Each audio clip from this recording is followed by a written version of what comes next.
Alors, bon matin. Alors, l'Église de New Richmond est heureux de vous accueillir, l'Église de la Rivière. Je ne sais pas si vous aimez les bonnes nouvelles. Aimez-vous ça entendre des bonnes nouvelles? Vous aimez ça entendre des bonnes nouvelles? Vous savez, il y a assez de choses tristes dans la vie, puis il y a assez de mauvaises nouvelles, que quand on a accès à une bonne nouvelle, youpi! C'est réjouissant. J'aime les bonnes nouvelles. Et le roi sage Salomon a écrit ceci un jour, je cite, il va dire dans le Proverbe 25, verset 25, comme de l'eau fraîche pour une personne fatiguée, ainsi est une bonne nouvelle venant d'une terre lointaine. J'aime la précision qui est faite parce qu'à l'époque du roi Salomon, les nouvelles circulaient à dos de chameau ou à dos de cheval. C'était pas par texto comme ça.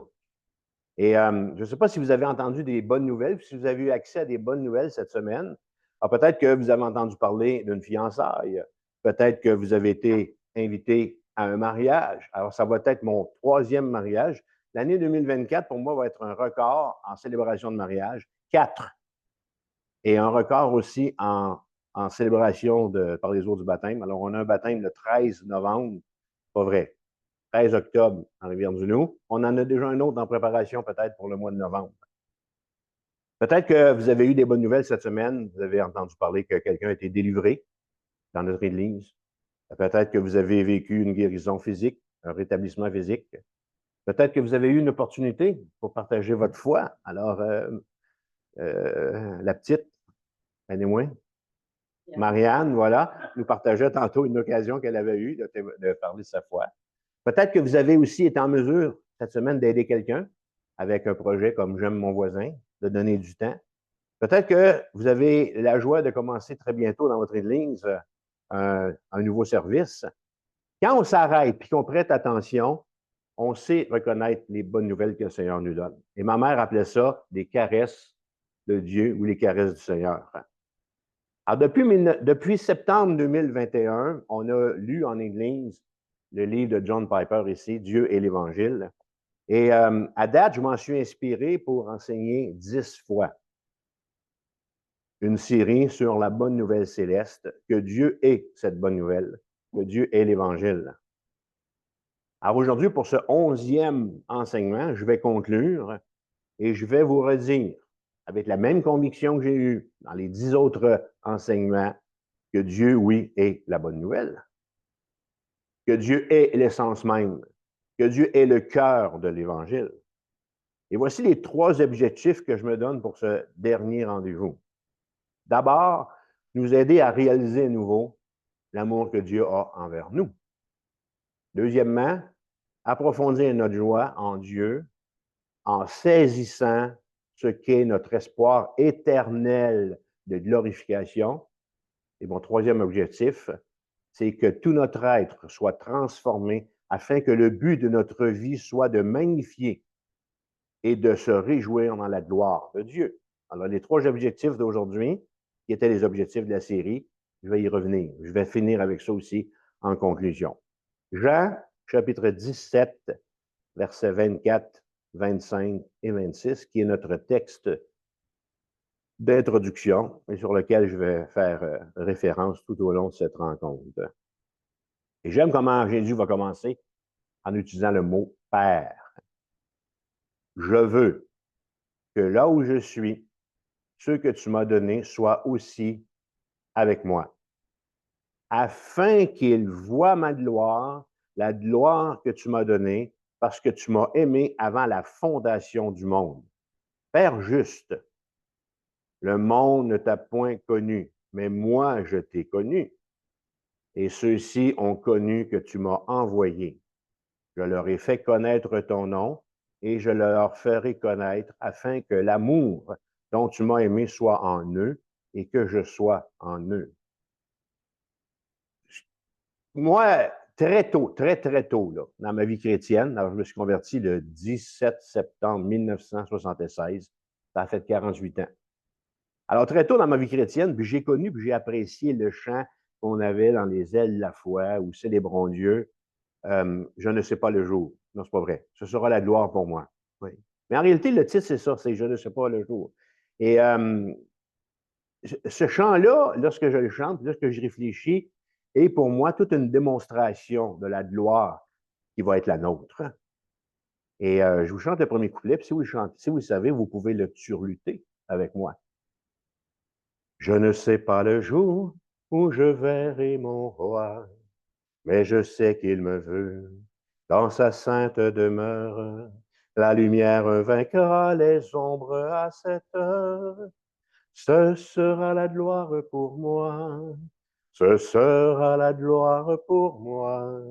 Ce sera la gloire pour moi. La lumière vaincra les ombres à cette heure. Ce sera la gloire pour moi. Et là, je regardais Martin du coin de l'œil. Il dit, j'espère qu'il ne sait pas au complet. Taquine, mon ami. Vous savez, une... OK, on continue. Une gloire, frères et sœurs, pour nous. La gloire de Dieu que Jésus nous a fait connaître dans le texte qu'on vient de lire, Jean 17, et qu'on va pouvoir bientôt contempler de nos yeux, alors qu'on va être avec Dieu dans l'éternité et pour l'éternité. Amen. Amen. Alors, prenez votre Bible pour un autre texte dans Apocalypse 21. Et ce texte m'est venu à l'esprit alors que je me préparais cette semaine. Et c'est une magnifique description de cette gloire à venir. Apocalypse 21. Ça, c'est facile, là, si vous êtes un nouveau chrétien, là, c'est l'avant-dernière page de votre Bible. Parce que la dernière page, c'est Apocalypse 22. Ou là, tu es trop loin, c'est les cartes. En réalité, la dernière page de votre Bible, c'est les cartes. Mais c'est le dernier texte, le dernier livre, et puis, hein? Apocalypse 21. Puis je vis en haut. On commence en haut. Apocalypse 21, verset 1. Puis je vis un nouveau ciel et une nouvelle terre. Et la définition qui va être faite ici, là, Jean est en train de nous parler de notre futur et de notre dernier espace de vie. Et c'est beaucoup plus grand que tout ce qu'on n'aura jamais possédé.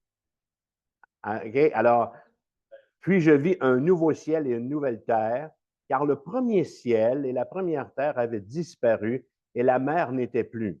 C'est le résultat ici du tout dernier jugement de Dieu. Verset 2. Et je vis descendre du ciel d'auprès de Dieu la ville sainte. Alors là, on est en présence ici de notre futur et de notre dernière adresse civique. Et je vous passe un papier, c'est bien plus grand qu'un 6,5. La nouvelle Jérusalem, préparée comme une épouse qui s'est parée pour son époux. Et là, Jean nous donne une description des paroles du chant que je viens de vous surluter. Ce sera la gloire pour moi. Jean nous explique que l'Église de Dieu sera devenue l'épouse de Dieu. Et j'entendis du trône une voix forte qui disait, voici le tabernacle de Dieu avec les hommes. Il habitera, le tabernacle, c'est l'endroit où réside Dieu. Il habitera avec eux et ils seront son peuple et Dieu lui-même sera avec eux. C'est pour ça que j'ai chanté, ce sera la gloire pour moi. Dieu lui-même sera avec eux. Est-ce que vous êtes avec moi aujourd'hui, les eux? Pas les œufs, les eux. On a, nous dit la Bible, un libre accès à toute la gloire de Dieu. Il essuiera, verset 4, toute larme de leurs yeux et la mort ne sera plus. Il n'y aura plus ni deuil, ni cri, ni douleur. Comment est-ce qu'une telle chose, les frères et les sœurs, sera possible? Car, écrit Jean, les premières choses ont disparu. Et celui qui était assis sur le trône dit, voici, je fais toutes choses. Et il dit, écrit. Pourquoi écrire, Jean? Pourquoi? Pour que le 29 septembre 2024, ben, l'Église de New Richmond, puis l'Église de la Rivière, puissent être, encore une fois, encouragées devant cette espérance de la gloire de Dieu à venir.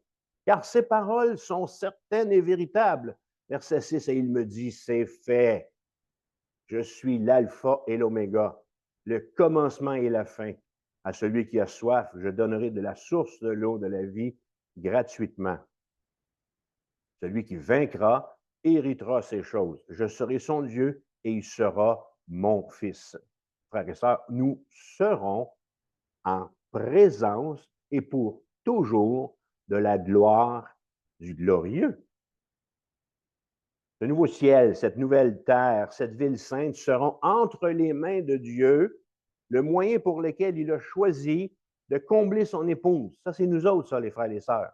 Alors, le nouveau ciel et la nouvelle terre vont être les moyens entre les mains de Dieu qu'il a choisi pour combler son épouse, son Église. Tout ce contexte, le nouveau ciel et la nouvelle terre, tout ce contexte sera un contexte à la démonstration d'amour de Dieu envers nous, ses enfants.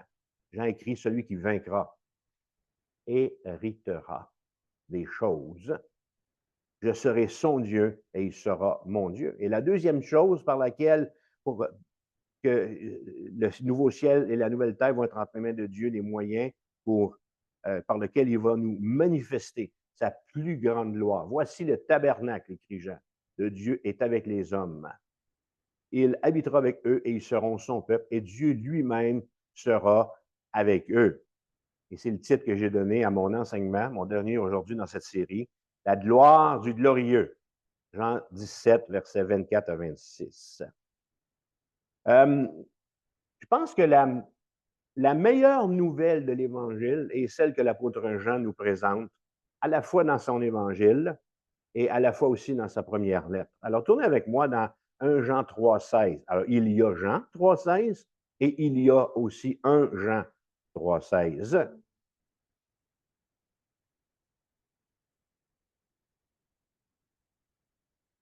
Et Jean écrit, nous avons connu l'amour en ce qu'il a donné sa vie pour nous.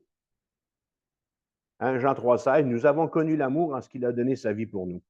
Et là, Gilles le sais, va être bien content. Je suis allé voir Sommeur. T'aimes le Sommeur, toi, hein? Ouais. Alors, je suis allé voir Sommeur et j'aime ce qui est écrit là. Alors, la version Sommeur dit, voici comment nous savons ce que c'est que d'aimer, et Jésus-Christ a donné sa vie pour nous. Et le Seigneur nous a démontré justement en 3 temps cet amour. Alors, sans discussion aucune, la triple manifestation d'amour de Christ, et c'est pas nouveau là, ce que je vais vous dire ici, là, vous m'avez déjà entendu présenter cette triple manifestation d'amour. Alors, la triple manifestation d'amour, c'est-à-dire, 1, sa naissance à Bethléem, 2, sa mort et sa mise au tombeau à Golgotha, et 3, sa résurrection des morts, demeure à jamais pour nous, enfants de Dieu, des démonstrations suprêmes de sa gloire. Verset 17 de Jean 17, verset 24 de Jean 17. Oui. Père juste. Alors, Jésus va appeler son Père juste. Ça fait 48 ans que je lis ma Bible. Et cette semaine, j'ai dit, hein? Père juste? C'est bien cute, ça. Martin, il prie Père éternel, hein? Souvent, tu commences à prier comme ça. Père éternel. À Rivière-du-Loup, il y a des gens qui commencent Bon Papa du ciel. Et puis, alors, Père juste. J'ai vérifié 15 traductions françaises. Père juste. J'ai vérifié des traductions anglophones. Merci beaucoup. Righteous Fighter. OK? Père juste. Alors, le thème reste. Je l'aime, le Père juste. Je commence à l'utiliser à partir d'aujourd'hui dans ma prière. Alors, au verset 24 de Jean 17, le Père juste, le Créateur de l'univers, nous aide à comprendre Jésus, a levé au moyen de la mort, de la résurrection de Jésus-Christ, tout obstacle se dressant entre lui et nous, de sorte qu'on peut découvrir une joie sans fin juste en contemplant sa beauté. Il y a quelques années de cela, j'étais dans une formation de disciples et c'était dans les premières rencontres que j'avais avec une sœur de Rivière-du-Loup. J'étais accompagné d'une autre sœur. Et dans un temps de questions sans filet. Les questions sans filet, c'est pose-moi la question que tu veux, n'importe quoi, même si c'est en dehors de notre sujet, et je vais te répondre. Et là, la sœur, elle me dit, à part dans sa chambre, elle revient avec son crucifix. Elle me dit, vous autres, elle dit, qu'est-ce que vous pensez de ça? T'sais? Et là, j'explique que Jésus est mort pour nos péchés, qu'il est ressuscité. Donc, il y a une chose qui est vraie, c'est qu'il ne se trouve plus sur la croix. Je n'y ai pas dit, Dans vidange. D'un vidange, ton crucifix. Alors, ce qu'elle a fait, c'est qu'elle a enlevé le petit bonhomme de plomb. Elle a enlevé le petit bonhomme de plomb, elle l'a recyclé probablement en presse-papier. Et sa croix vide est devenue un nouveau symbole dans sa vie. Jésus n'était plus sur la croix. Elle avait saisi ça dans cette première rencontre-là. Jésus était mort pour ses péchés et vivait dans son cœur. Et Paul va nous aider à comprendre que la croix vide est vraiment significative. Prenez avec moi Romains chapitre 8. Et il va nous aider. Alors, Paul va clairement nous évoquer cette réalité-là, que la croix vide est vraiment très, très significative. Hein? Romains 8, verset 1. Il n'y a donc maintenant aucune condamnation pour ceux qui sont en Jésus-Christ. Si je vous demandais c'est quoi le mot-clé de cette première déclaration-là ici, qu'est-ce que vous diriez? Quel est le mot-clé? Aucune. Merci. Aucune. Il n'y a aucune condamnation. Verset 2. En effet, la loi de l'esprit de vie en Jésus-Christ m'a affranchi de la loi du péché et de la mort. Mot-clé? Affranchi. Merci. Ginette, 2 morceaux de robot. Alors, dites-le fort, s'il vous plaît, après moi. Bethléem est une... Attendez, j'ai fini.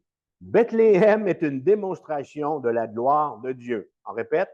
Bethléem est une démonstration de la gloire de Dieu. Amen. Dites-le fort après moi. Golgotha est une démonstration de la gloire de Dieu. Golgotha est une démonstration de la gloire de Dieu. Amen. Amen. Dites-le fort après moi. Le dimanche de Pâques est une démonstration de la gloire de Dieu. Le dimanche de Pâques est une démonstration de la gloire de Dieu. Parce que le dimanche de Pâques, c'est la croix vide. C'est la croix vide. Une triple démonstration de la gloire de Dieu qui, d'une manière prophétique, va amener Jésus en Jean 17 à faire la prière suivante pour chacun de nous dans cette salle, Jean 17, 24. Père, je veux que là où je suis, ceux que tu m'as donnés soient avec moi. Mais quelle absence d'égoïsme! Quelle démonstration des intentions de Jésus à notre égard, alors que pourtant, dit la Bible, qu'est-ce que je méritais?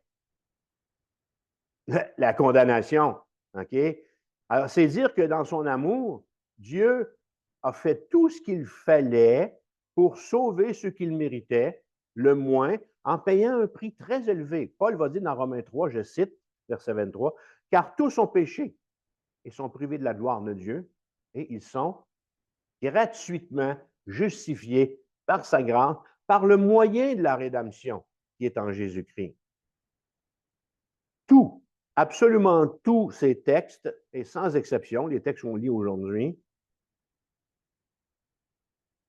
sont l'initiative, nous montrent que c'est une initiative de Dieu.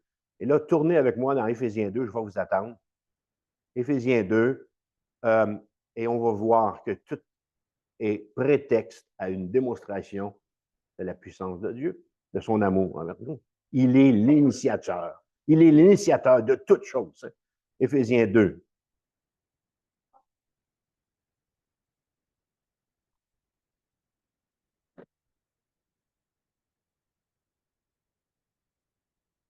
Mais Dieu, qui est l'initiateur, OK? Mais Dieu, alors c'est lui qui est l'initiateur. Paul commence comme ça, Éphésiens 2, verset 4. Mais Dieu, alors moi j'ai mis en parenthèse qui est l'initiateur, qui est riche en miséricorde, à cause du grand amour dont il nous a aimés, nous, qui étions morts par nos offenses, nous a rendus à la vie avec Christ. C'est par grâce que vous êtes sauvés. Il, c'est qui? L'initiateur, Dieu. Il nous a ressuscités ensemble et nous a fait asseoir ensemble dans les lieux célestes en Jésus-Christ, afin de montrer dans les siècles à venir l'infinie richesse de sa grâce par sa bonté envers nous en Jésus-Christ. Car c'est par la grâce que vous êtes sauvés, par le moyen de la foi, et cela ne vient pas de vous, c'est le don de Dieu. La Bible dit, mes bien-aimés, que Dieu n'a qu'une seule famille, que Dieu n'a qu'un seul corps.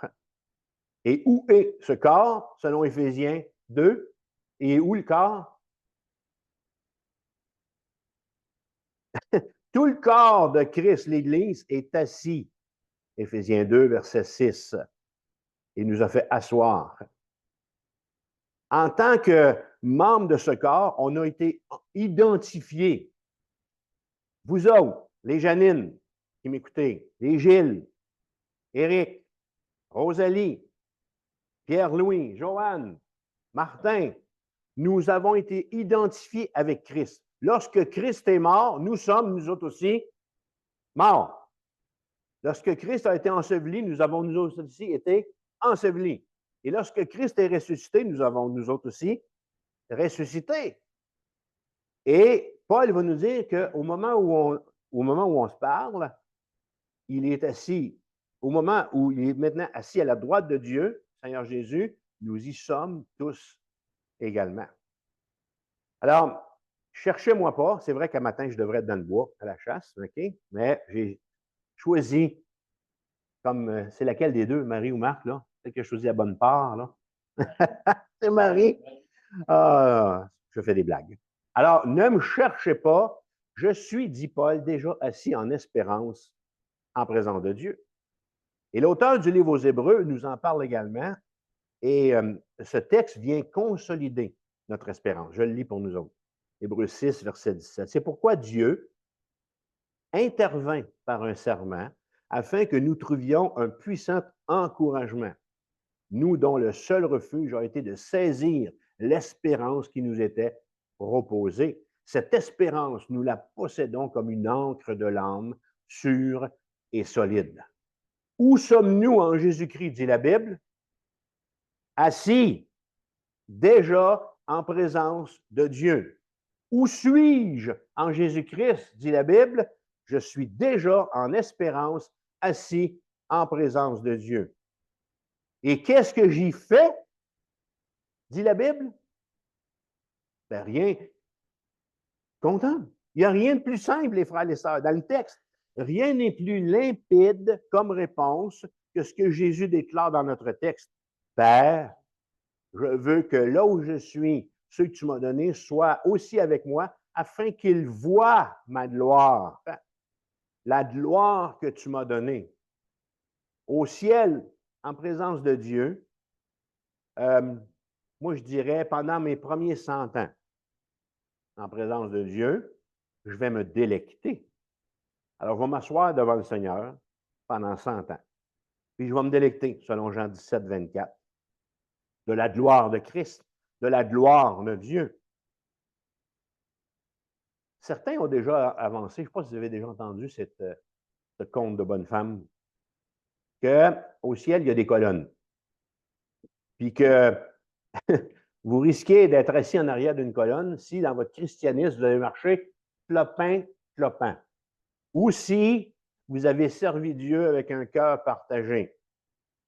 Et si vous avez marché dans votre christianisme clopin, clopin, ou si vous avez servi Dieu avec un cœur partagé, c'est bien possible que vous soyez assis derrière une colonne.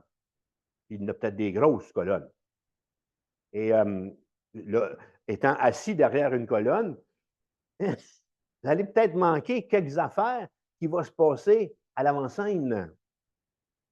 Comme je l'ai dit tantôt, ça fait 48 ans que je lis ma Bible, puis je n'ai jamais lu une telle baliverne. Je n'ai jamais lu une niaiserie comme ça. Ce que je lis, au contraire, et j'ai choisi la traduction de la Bible en français courant, où Paul nous dit dans 1 Corinthiens 13, 12, « À présent, nous ne voyons qu'une image confuse, pareille à celle d'un vieux miroir. Mais alors, nous verrons face à face. » Et où l'idée de colonne ici? Et où l'idée de mur de séparation? Et où l'idée d'être loin de la scène pour manquer ce qui se passe? Au ciel, il y a beaucoup plus question de récompense que de colonnes qui cachent la vue. À présent, je ne connais qu'incomplètement, mais alors je connaîtrai Dieu complètement comme lui-même me connaît. C'est dire que si je vois Dieu face à face dans ce texte, c'est parce que je vais être assez proche. Je vous le répète, hein? Au ciel, en présence de Dieu, pendant mes premiers 100 ans à sa présence, je vais me délecter de la gloire de Christ, de la gloire de Dieu. Et voulez-vous que je vous dise une affaire? C'est bien possible qu'au bout du 100 ans, j'en demande un autre. Je demande un deuxième 100 ans. Parce que Gilles Cyr puis Carole Parent, ils pensent qu'au ciel, il va y avoir du western. Moi, il n'est pas question. Il n'est pas question que j'écoute du western. Je reste assis devant Jésus à contempler sa gloire. Puis vous deux, vous écouterez du western. Hein?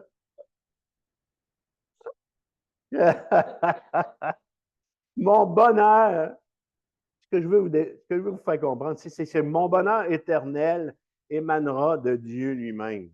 Et voici la vérité à retenir ici. L'Évangile et l'amour de Dieu sont donc pleinement et définitivement exprimés dans le don de Dieu lui-même pour ma joie éternelle et pour notre joie éternelle. Comme David nous le dit dans le psaume 16, verset 11, il y a d'abondantes joies devant ta face et non derrière une colonne, des délices éternelles à ta droite. Alors, je ne sais pas si c'est suffisamment proche de l'action pour vous. Pour moi, ça l'est. Alors, allons à mon premier point.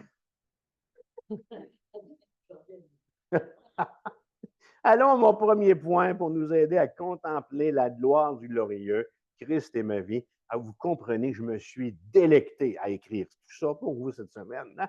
Mais je vous fais une promesse, mes points sont moins longs que mon interminable introduction. Oui. En homilétique, ça ne marche pas, ça ne passe pas, ça. Patrick, ça ne passe pas. Une longue introduction. Bon, alors mon premier point, Christ est ma vie. Comment ici-bas, avec toutes les difficultés que cette vie peut nous faire vivre, on peut être en mesure de ne pas perdre de vue la gloire du glorieux? Comme enfants de Dieu, nous devons, je crois, cette constance, le fait qu'on est capable de ne pas perdre de vue la gloire du glorieux, à une parole que Paul va nous dire. Tournez avec moi dans Philippiens chapitre 1. Et les autres, vous pouvez m'écouter. Et cette parole-là nous est donnée d'un homme qui est en prison. Et Paul est en prison à Rome pour sa foi. Et on réalise qu'il rend un témoignage puissant de sa foi dans la lettre qu'il donne aux Philippiens, chapitre 1, verset 21. C'est tout petit, tout petit, tout petit, tout petit. Mais c'est vraiment très, très significatif comme parole. Philippiens 1, 21, car pour moi, Christ est ma vie. Voilà. Et la mort m'est un gain. On reviendra sur le deuxième bout. Christ est ma vie. Si Christ est ma vie, je serai pleinement et amplement en mesure de parler de lui aux personnes de paix de mon oikos et de la gloire qu'il réserve à ses enfants. Les personnes de paix, selon Luc 10, verset 6, sont ces personnes dans notre entourage qui sont ouverts, qui ont une ouverture à l'Évangile, et le oikos, c'est notre entourage. Alors, pour que Paul soit en mesure de dire cette parole aux Philippiens, Christ est ma vie, c'est sûr qu'il s'est passé quelque chose à un moment donné dans sa vie. Le grand persécuteur est littéralement tombé en bas de son cheval. Et je lis le texte pour nous. Acte 9, verset 1. Cependant, Paul, respirant encore la menace et le meurtre contre les disciples du Seigneur, se rendit chez le souverain sacrificateur et lui demanda des lettres pour les synagogues de Damas, afin que s'il s'y trouvait des partisans de la nouvelle doctrine, hommes ou femmes, il les amena liés à Jérusalem. Comme il était dans le chemin et qu'il approchait de Damas, tout à coup, une lumière venant du ciel resplendit autour de lui. Il tomba par terre et il entendit une voix qui lui disait « Saul, Saul », c'est son nom avant de devenir l'apôtre Paul. « Pourquoi me persécutes-tu? » Il répondit « Qui es-tu, Seigneur? » Et le Seigneur dit « Je suis Jésus que tu persécutes. » Et là, ensuite de ça, la suite du livre des Actes va nous témoigner de la conversion de ce persécuteur de chrétiens. Paul, en Acte 9, a vu Dieu sur la face de Christ. Et par la suite, il va nous laisser 13 lettres dans lesquelles il va nous expliquer comment Christ est sa vie. Il va nous raconter son expérience chrétienne. Le persécuteur, le tueur de chrétiens pour qui Christ était leur vie, est devenu à son tour un homme qui a été capable de dire et de proclamer dans tout l'Empire romain de l'époque, Christ est ma vie. Beaucoup plus près de nous, au 18e siècle, le pasteur puritain Jonathan Edwards, je vous l'ai déjà introduit dans cette série-là, un des plus grands esprits chrétiens américains, dans un de ses livres, a écrit quelque chose qui nous aide, pardon. Et j'ai ajusté son texte, qui date du 18e siècle, pour notre compréhension. Donc, je le cite. Ceux qui possèdent Christ ont l'âme en paix. Ils connaissent les plaisirs et les réconforts les plus authentiques de la vie. C'est auprès de lui, Christ, que l'âme découvre le vrai bonheur, car il n'est sujet ni aux accidents, ni aux changements. Ceux qui possèdent Christ ont des richesses bien meilleures et bien plus abondantes que quiconque et également plus d'honneur, ainsi que des plaisirs supérieurs à ceux dont Christ n'est pas leur vie. Le plus grand adepte des plaisirs de ce monde n'éprouve pas de joie aussi exquise qu'un enfant de Dieu. L'illumination de l'Esprit de Christ produit des plaisirs incomparables. Elle procure la découverte de la beauté de Christ et les manifestations de son amour. Fin de la citation. Il l'aime, hein? Il l'aime, Piper, M. Edwards. Il le cite souvent. Dans son sermon sur la montagne, en Matthieu 5, 8, Jésus a déclaré au monde que ceux qui ont le cœur pur verront Dieu. Sérieusement, là, entre vous et moi, là, est-ce qu'il peut y avoir une espérance plus grande ici-bas pour nous autres, créés à l'image de Dieu, que Matthieu 5, 8? Est-ce qu'il y a quelque chose de plus haut? Est-ce qu'il y a quelque chose de plus gratifiant que Matthieu 5, 8? Est-ce que quelqu'un a découvert une plus magnifique destinée que Matthieu 5, 8? Asaph va écrire dans le psaume 73, 25, « Quel autre ai-je au ciel que toi? Et sur la terre, mon âme prend plaisir en toi. » C'est pour ça que David va dire au psaume 27, verset 4, « Je demande une chose à l'Éternel, que je désire ardemment, je voudrais habiter toute ma vie dans la maison de l'Éternel pour contempler la magnificence de l'Éternel. » Les frères et sœurs, pour contempler sa gloire, la gloire du glorieux, et pour admirer son temple. J'ai célébré 48 ans de vie chrétienne la semaine passée, et ceux qui ont je peux vous affirmer, parce que j'ai côtoyé beaucoup de personnes, que ceux qui ont la meilleure connaissance de Dieu ont toujours désiré, par-dessus tout, contempler sa beauté, et ils le désireront jusqu'à leur dernier souffle. Comment est-ce que c'est possible? Parce qu'ils sont en mesure de confesser, comme l'apôtre Paul, « Christ est ma vie. » Christ est ma vie. Moi, là, ça fait 48 ans que je fréquente l'apôtre Paul. Il est contagieux pas à peu près. Il ne m'a pas donné des boutons dans le dos. Il m'a influencé dans ma vie chrétienne. L'apôtre Paul est devenu un homme, un enseignant, un professeur, un pédagogue important dans ma vie. Un frère qui a eu un gros impact, un grand impact et qui continue à avoir un impact dans ma vie. En second lieu, ce qui nous aide à contempler la gloire du glorieux, c'est de savoir que toute cette gloire, elle appartient à qui? À Dieu. Psaume 115, verset 1. C'est mon deuxième point. Non pas à nous, Éternel. Alors l'auteur écrit, non pas à nous, Éternel, non pas à nous, mais à ton nom donne gloire, à cause de ta bonté, à cause de ta fidélité. La semaine dernière, Jean-Philippe Lapierre, directeur vitalité de l'ABEC, nous rappelait cette chose, alors qu'il était notre conférencier à New Richmond ici, que parfois, quand on explique là, comment on est venu au Seigneur, comment on s'est converti, on utilise la phrase « j'ai choisi Christ ». Et ce qu'il nous expliquait, c'est que cette formulation-là, elle peut laisser entendre que dans mon salut, j'y suis pour quelque chose.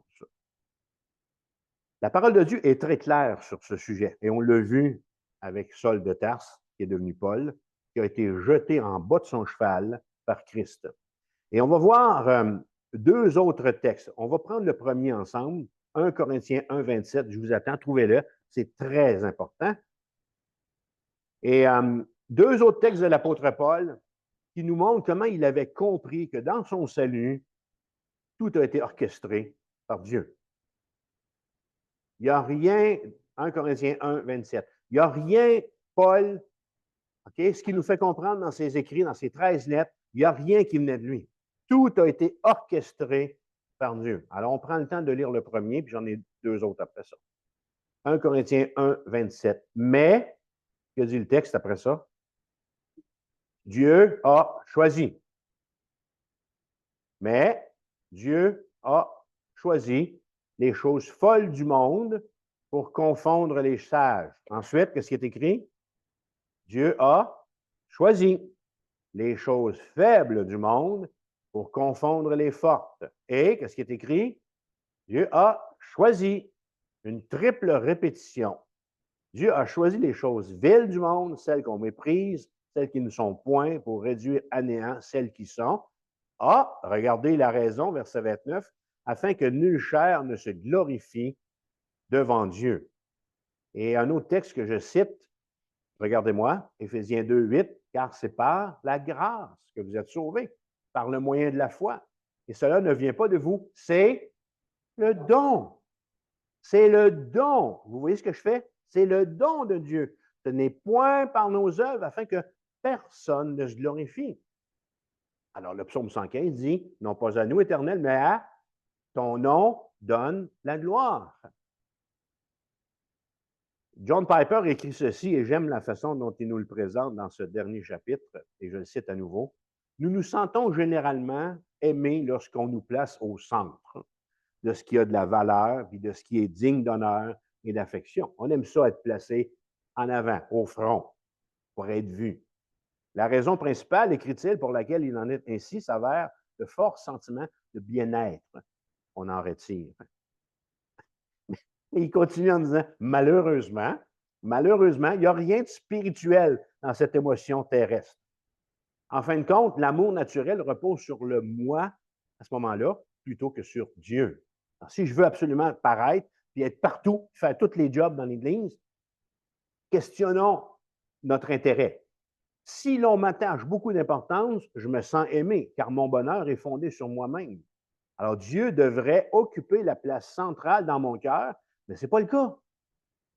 C'est ce que signifie être une personne non convertie, un homme naturel. Mon bonheur s'appuie profondément sur moi-même. Alors, c'est pourquoi l'amour de Dieu nous semble souvent si étrange. C'est pour ça que dans notre oikos, quand on parle du Seigneur, ben, le message n'est pas toujours bien reçu parce qu'on est centré. On appelle ça de l'égocentrisme. On est centré sur notre nombril, on est centré sur nous-mêmes, sur les joies, les choix qu'on va faire et que la vie va nous apporter. En effet, puisque Dieu est le bien ultime de l'Évangile, celui-ci ne désire pas nous mettre au centre de tout ce qui est précieux et honorable. Ce n'est pas ça l'intention de Dieu. Il veut plutôt nous permettre de le contempler en tant que bien le plus précieux et digne de notre affection. Fin de la citation. Alors, qu'est-ce que cette intention de Dieu produit? Trois choses, pour clore mon deuxième point. C'est que dans toute la Bible, l'amour de Dieu et de son Évangile, son message de la bonne nouvelle est uniquement axé sur lui. Il est l'initiateur. C'est normal que la gloire, lui, revienne. Deuxième intention de Dieu. Deuxième chose qui est manifestée ici dans l'intention de Dieu, l'Évangile est une bonne nouvelle parce qu'il nous annonce que Dieu a agi à travers Christ pour nous procurer non seulement le ciel, mais aussi lui-même, Dieu le Père, Dieu le Fils et Dieu le Saint-Esprit. Nous sommes des croyants qui adorons un Dieu en trois personnes. Et finalement, le plus grand bien de l'Évangile consiste à recevoir Dieu pour trésor personnel. Il ne faut pas croire que quand je dis ici, non pas à nous éternel, non pas à nous, mais à ton nom donne toute la gloire, que Dieu ne fait pas grand cas de nous. Dieu accorde une grande valeur à son peuple. La question, c'est de déterminer sur quel fondement repose notre joie, sur quelle sur quoi notre bonheur se base-t-il? Est-ce que notre bonheur est basé sur nous, puis les bienfaits que peut nous apporter notre vie chrétienne, ou si notre bonheur est basé sur Dieu? Je pense que si mon bonheur est toujours axé sur Dieu, les petites déceptions que je vais vivre en cours de route, causées souvent par mes mauvais choix, ben, vont être beaucoup plus faciles à accepter. Non pas à nous, Éternel, mais à ton nom donne gloire. Comme troisième point, ce qui m'aide à contempler la gloire du glorieux, c'est pas compliqué du tout. Je suis mort. C'est tout. Je suis mort. C'est encore Paul qui revient avec cette idée-là. Il l'a dit tantôt, Christ est ma vie et mourir et la mort m'est un gain. Mais là, on va voir, tournez avec moi dans Galates 5, 19. C'est une mort même qui fait mal. Comme s'il y avait des morts qui font pas mal. Là, tu sais, mais il y a des morts qui font pas mal, mais il y a des morts qui font mal. Et Paul revient avec cette idée de la mort. Il vient de confesser, Christ est ma vie et la mort m'est un gain. Alors voyons ce qu'il écrit aux Galates, chapitre 5, verset 19. Je vous le dis là, ça fait mal. Ça fait mal, Martin. J'ai été crucifié. Aïe aïe. Isabelle, aïe aïe. 5. À Rivière-du-Loup, ça fait-tu mal? J'ai été crucifié. Galates 5. Ça marche, 19? Non? Non? Non? Bon, enfin, écoutez tout simplement. Galates 2, excusez. Oui, je pense que c'est 2. Oh. Oui. Galates 2, excusez-moi, reculez. Merci beaucoup, ma femme. Galates 2, verset 19, ça fait mal, je répète, Rivière-du-Loup, ça fait mal, j'ai été crucifié avec le Christ. Ce n'est plus moi qui vis, c'est Christ qui vit en moi. Alors, c'est quoi la conversion à Christ? Paul va expliquer par ce deuxième texte que ma vie, que sa vie, que la gloire de la recherche de Dieu est la source de sa joie. Ça a été son seul discours pendant 13 lettres. Écoutez-le parler aux Colossiens, je le cite. Écoutez-le, regardez-moi dans les yeux. Je vous le cite. Colossiens 1, 27, Dieu a voulu faire connaître quelle est la glorieuse richesse de ce mystère, Christ en vous, l'espérance de la gloire. Hein? Paul se savait aimer de Dieu. Est-ce que vous savez que Dieu vous aime? Paul se savait aimer de Dieu. Ce qui lui a fait dire, j'ai été crucifié avec Christ, c'est plus moi qui vis, c'est le Christ qui vit en moi. Il faut vraiment que tu aies les pieds d'aplomb pour dire, pour croire, pour affirmer une parole comme ça. Voulez-vous vous essayer? J'ai été crucifié. T'essayes-tu, Ginette? J'ai été crucifié. Ça prend du courage. Il faut être groundé à Golgotha, les pieds sur le roc. Et l'apôtre, il considérait rien d'autre dans sa vie que ce qui était le plus majestueux pour lui. Christ le connaissait et ça lui suffisait amplement. Et pour Paul, le meilleur don de Dieu pour sa joie croissante, c'était Dieu lui-même. Et c'est dans la parole de Dieu, c'est dans la Bible que Dieu nous démontre que sa gloire s'avère être le don le plus important qui découle de son amour. Tournez avec moi dans Jean chapitre 11, un texte auquel M. Piper nous invite à réfléchir et on va prendre le temps de prendre Jean 11. Et c'est le récit de la mort de Lazare. Jean 11, en haut du chapitre. Il y avait un homme malade, Lazare, de Béthanie, ville de Marie et de Marthe, sa sœur.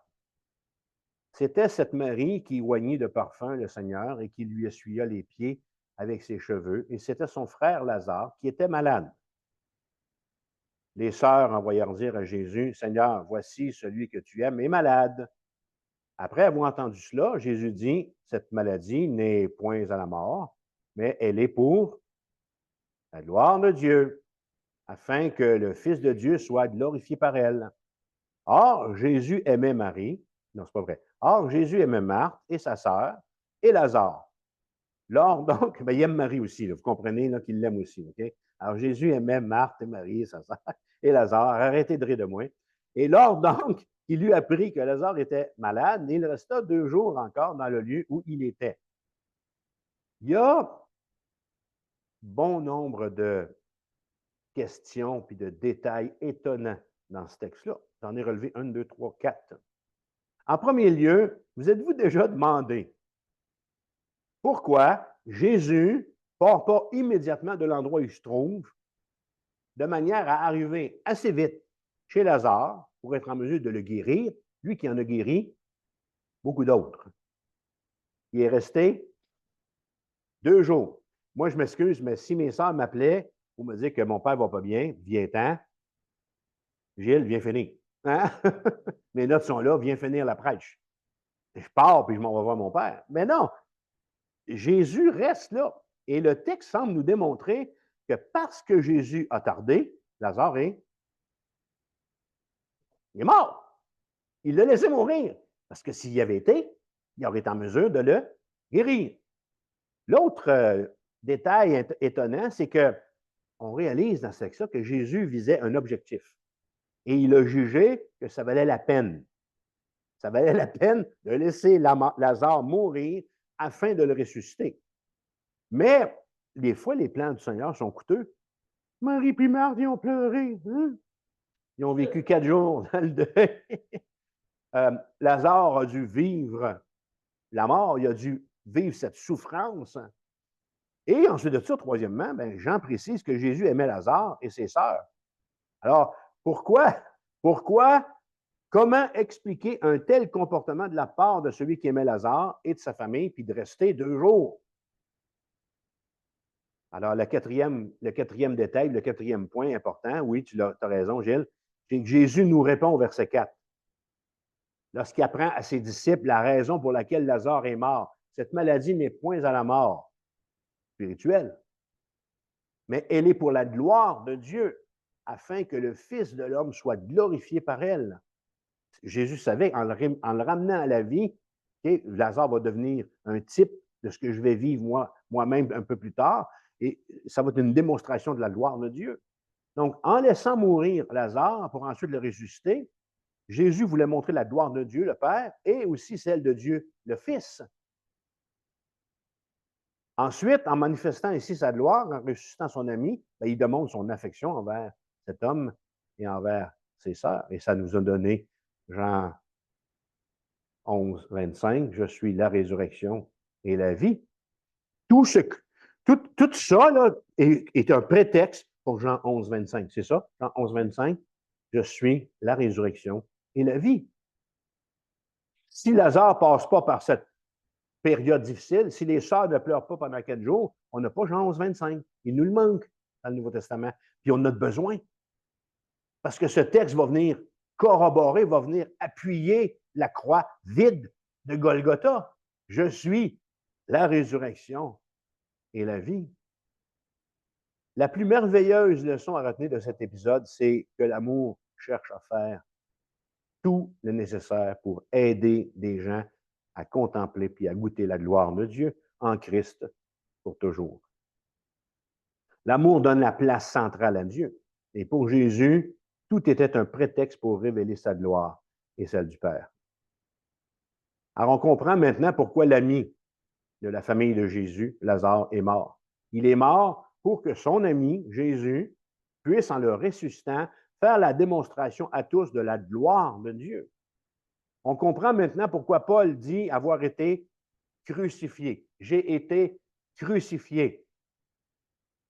Il est mort. Et par cette mort à lui-même, Christ est glorifié, Dieu est glorifié. Parce que Paul est capable de se considérer comme mort en Christ, Dieu va être glorifié. Est-ce que ce texte est pour nous? Galates 2, 29.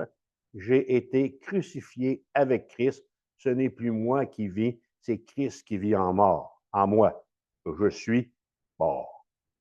Est-ce que ce texte est utile? Est-ce que ce texte est pour nous? La réponse est oui.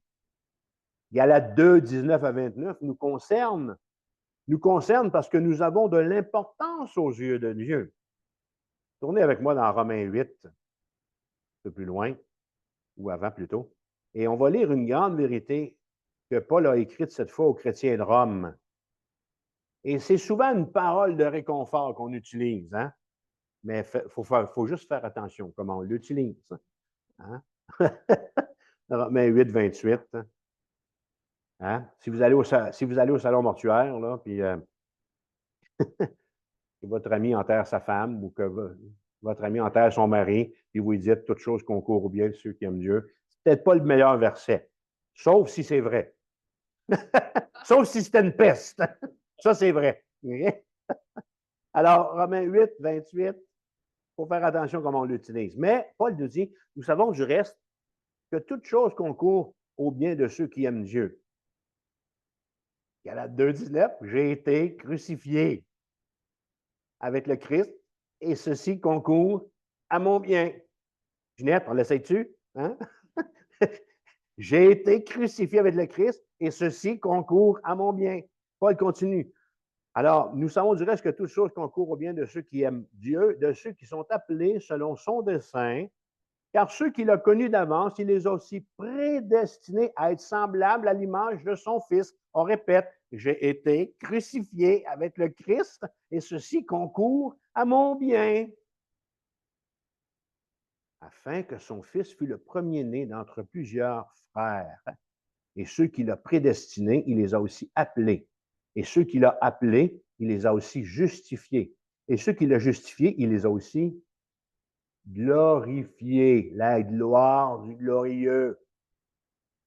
Vous voyez, Paul ne cesse de le croire. Il n'arrête pas, il le répète. Le plus grand espoir de glorification pour nous, croyants, c'est de pouvoir nous glorifier en l'image de Christ.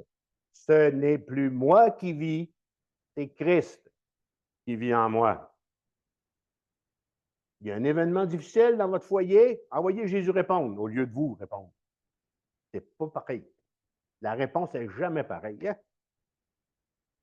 La sanctification, c'est-à-dire le travail de changement que le Saint-Esprit opère en nous, permet d'être transformés de plus en plus à son image jusqu'au jour où nous serons parfaitement glorifiés en son image. Ce sera la gloire pour moi.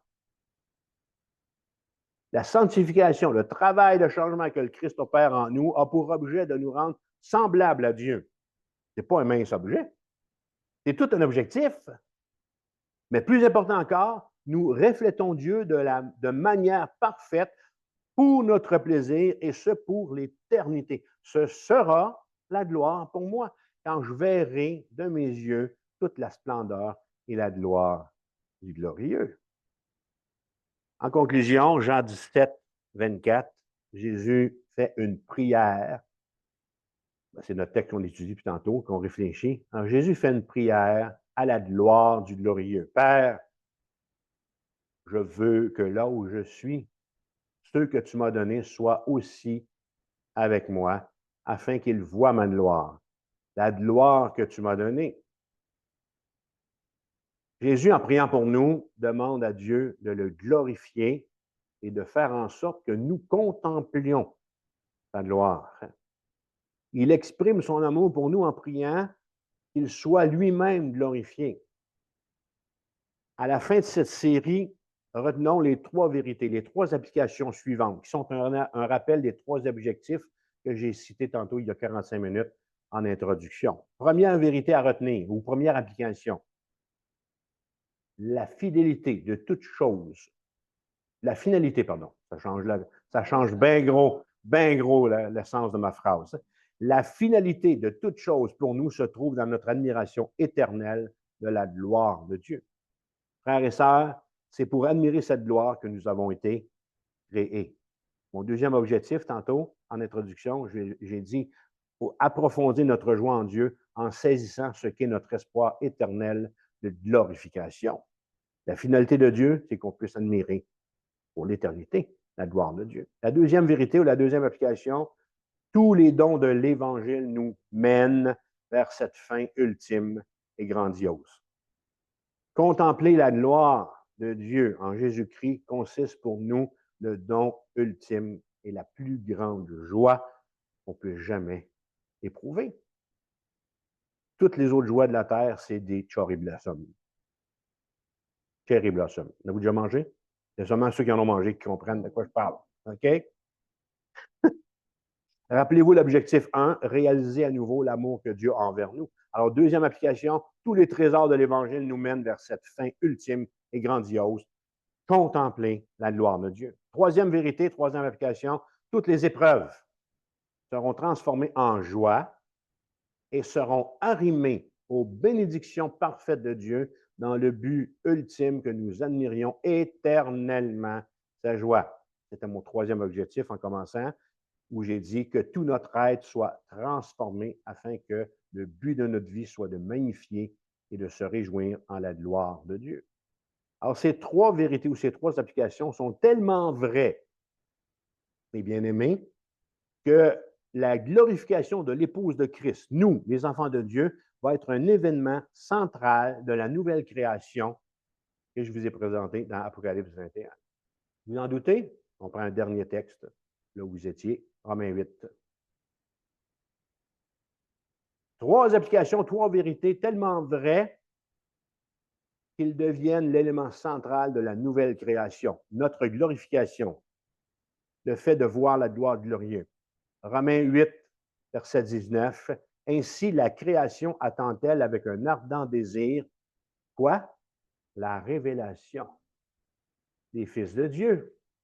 Car la création a été soumise à la vanité, non de son gré, mais à cause de celui qui l'y a soumise, avec l'espérance qu'elle aussi sera affranchie de la servitude de la corruption pour avoir part à la liberté de la gloire de qui?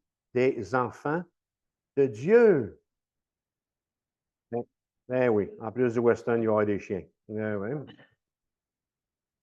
Ah, qu'est-ce qu'il ne faut pas? On me souffle ici qu'il va y avoir on identifie des sortes d'animaux qu'il va y avoir au ciel. La glorification de l'épouse sur la nouvelle terre sera un événement central. La transformation du reste de la création va dépendre de la glorification de l'épouse de Christ, de notre transformation. Et oui, il y a des animaux. À la suite de notre merveilleuse transformation, Dieu lui-même nous regardera avec joie et nous rendra l'hommage suivant. Essayez pas de trouver ça. Sophonie, chapitre 3, verset 17. L'Éternel, ton Dieu, est au milieu de toi. Il fera de toi sa plus grande joie. C'est toi ça, Isabelle. Oui. Il gardera le silence dans son amour. Il aura pour toi, Lina, des transports d'allégresse. Ce sera la gloire pour moi. Lorsque nous verrons parfaitement cette gloire, nous ne voudrons qu'adorer, que louer Dieu, en qui nous trouverons toute notre satisfaction, et ce pour le reste. Il faut que je l'écrive comme ça, pour le reste de notre vie, même s'il n'y a plus de reste. C'est l'éternité. Dieu sera notre vie. Christ sera notre vie. Paul nous y prépare en nous rappelant que Christ est ma vie. Christ est notre vie. Alors voilà ce qui est ultimement bon dans la bonne nouvelle, ce que Jésus pria. Père, je veux que là où je suis, ils y soient aussi, afin qu'ils voient ma gloire. Ça, c'est de la façon dont Jésus vous aime. C'est la façon dont Jésus t'aime. C'est la façon dont Jésus nous aime. Jésus travaille, Jésus souffre pour nous captiver par ce qui satisfait infiniment et pour toujours le Père juste. Voilà. C'est la fin de la série. Dieu et l'Évangile, avec comme dernier thème la gloire du glorieux. Le mois prochain, en octobre, c'est le mois de l'adoption. Alors, prions le Père juste, s'il vous plaît. Père juste, je veux citer ici ton Fils Jésus, en Jean 17, Seigneur, avec deux mots qui sont tellement révélateurs de ton intention envers moi, de ton intention envers mes frères et mes sœurs, de ton intention envers l'Église que nous sommes. Père juste, on te rend toute la gloire. Et on est aussi, du fait même, reconnaissant, avec tous ces textes qu'on a vus, que nous allons y participer. D'ailleurs, c'est ce qui a amené Jésus à Golgotha, pour qu'on puisse un jour être racheté de nos fautes et participer à cette gloire éternelle. Hein? Christ est ma vie, non pas à nous éternel, non pas à nous, mais à ton nom donne toute gloire. et je suis mort en toi. Alors, je veux me souvenir de ces 3 points majeurs de cet enseignement, Seigneur, et te dire que je veux vivre pour toi et je veux vraiment être un outil, là où je suis, dans ma famille, dans mon Écosse, de cette gloire et de toute cette manifestation. En Jésus, je prie. Amen. Alors, que le Seigneur vous bénisse. Je vous laisse aller vers votre conclusion à Rivière-du-Loup.